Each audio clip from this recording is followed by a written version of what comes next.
एक माँ अपने बेटे का रात के 2 बजे तक इंतजार कर रही होती है।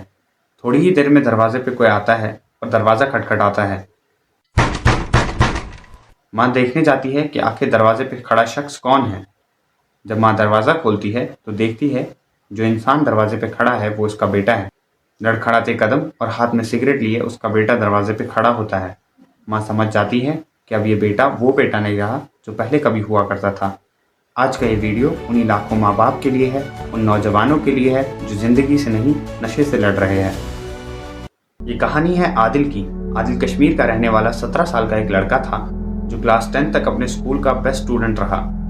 क्रिकेट का प्लेयर भी था और माँ बाप की शान भी था। क्लास 10 से क्लास 11th में जैसे ही आदिल आया तो आदिल को कुछ नए दोस्त मिले।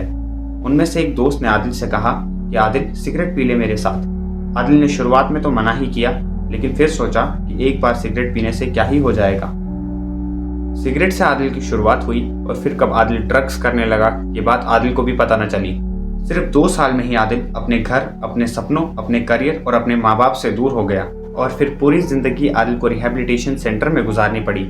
आदिल की माँ को अभी भी लगता है कि आदिल जिंदा है, लेकिन आदिल की माँ इस बात से बेखबर है कि उसका बेटा आदिल ड्रग्स ना मिलने की वजह से मर चुका है।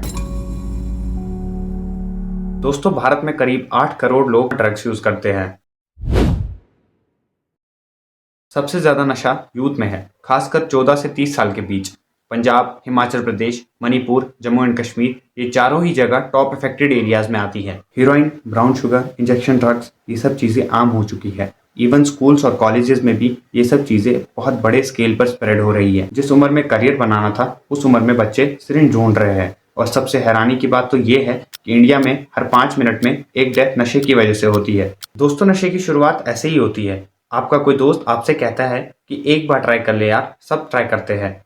आप शुरुआत में तो उसे मना ही करते हो, लेकिन फिर सोचते हो कि एक बार ट्राई करने से क्या ही हो जाएगा, और यहीं से आपको नशे की आदत लग जाती है। शुरुआत में तो इंसान अच्छा ही फील करता है, लेकिन फिर धीरे धीरे ड्रग्स ना मिलने की वजह से एंजाइटी फील होती है और फिर धीरे धीरे इंसान ड्रग्स के लिए ही जिंदा रहने लगता है। और फिर एक दिन आप इस नशे से खुद परेशान हो जाते हो और सोचते हो कि मैं ये नशा छोड़ दूंगा, लेकिन अफसोस आप ये नशा कभी नहीं छोड़ पाते हो। नशा सिर्फ इंसान को ही नहीं तोड़ता, बल्कि उस पूरे घर को तोड़ देता है जिस घर में वो इंसान रहता है। हर माँ बाप का सपना होता है कि उनका बेटा बड़ा होकर कुछ करेगा, कुछ बनेगा, लेकिन जब उस माँ बाप को पता चलता है कि उनके बेटे को नशे की गंदी लत लग चुकी है तो सिर्फ वो माँ बाप ही नहीं टूटते, बल्कि पूरा घर टूट जाता है। घर वाले भी उस बच्चे से कुछ नहीं कहते जिसे नशे की लत लग चुकी है, इसी डर से कि लोग क्या कहेंगे। बाप का तो कॉन्फिडेंस ही गिर जाता है। माँ हर रात छुप के रोती है और यही सोचती है कि आखिर मेरे बेटे को ऐसी गंदी आदतें क्यों लग गई। दोस्तों, नशा सिर्फ उस इंसान की ही जिंदगी को तबाह नहीं करता, बल्कि उसके पूरे परिवार की जिंदगी को बर्बाद कर देता है। दोस्तों, आप सबके दिमाग में यही सवाल आ रहा होगा कि आखिर ये ड्रग्स आते कहाँ से है। मैं आपको बताता हूँ कि आखिर ये ड्रग्स आते कहाँ से है। सबसे पहली जगह जहाँ से ये ड्रग्स मंगवाए जा रहे हैं वो है पाकिस्तान। पाकिस्तान के बॉर्डर्स के थ्रू ये ड्रग्स मंगवाए जा रहे हैं। नंबर सेकंड पे आती है म्यांमार और नेपाल। म्यांमार और नेपाल से सिंथेटिक ड्रग्स मंगवाए जा रहे हैं। नंबर थर्ड पे आता है डार्क वेब। डार्क वेब जैसी वेबसाइट से ड्रग मंगवाए जा रहे हैं। कॉलेजेस में भी ड्रग डीलर्स के थ्रू ड्रग्स स्प्रेड हो रहे हैं और हैरानी की बात तो ये है कि स्कूल स्टूडेंट्स तक ये ड्रग्स सप्लाई हो रहे हैं। और पुलिस छोटे मोटे ड्रग डीलर्स को तो पकड़ लेती है, लेकिन बड़े सप्लायर्स को कभी नहीं पकड़ पाती। आजकल के स्कूल्स और कॉलेजेस में आपको बुक्स मिले ना मिले, लेकिन सिगरेट और वीड आपको जरूर मिल जाएगी। कंपटीशन, स्ट्रेस, ब्रेकअप और डिप्रेशन, हर किसी को लगता है कि सिर्फ नशा ही इसका सलूशन है। इसी वजह से जब आपका कोई दोस्त नशा कर रहा होता है तो आप उसे नहीं रोकते। आपको यही लगता है इसमें क्या है, सब तो यही करते हैं, और यही सोच आपको उस रास्ते पे ले जाती है जिस पे सिर्फ अंधेरा है। तो अब सवाल ये उठता है कि आखिर इस नशे का कोई सलूशन है या नहीं। सलूशन है। सबसे पहला सलूशन है पेरेंट्स।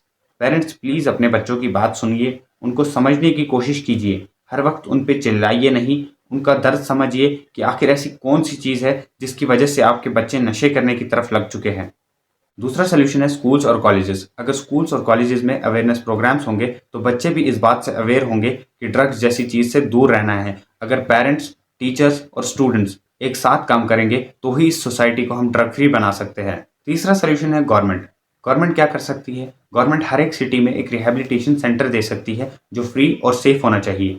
चौथा सलूशन है यूथ। अगर आपके दोस्त नशे में पड़ गए हैं तो उन्हें जज मत कीजिए, उनको समझने की कोशिश कीजिए, उन्हें इस दलदल से बाहर निकालने की कोशिश कीजिए, क्योंकि अगर आप ही उन्हें नहीं समझेंगे तो उन्हें कौन समझेगा।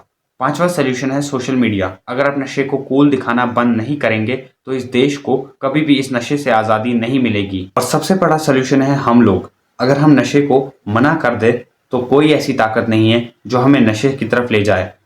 अगर कोई आपसे कहे कि एक बार पीने से कुछ नहीं होता तो उसे कहना कि एक बार पीने से भी बहुत कुछ होता है।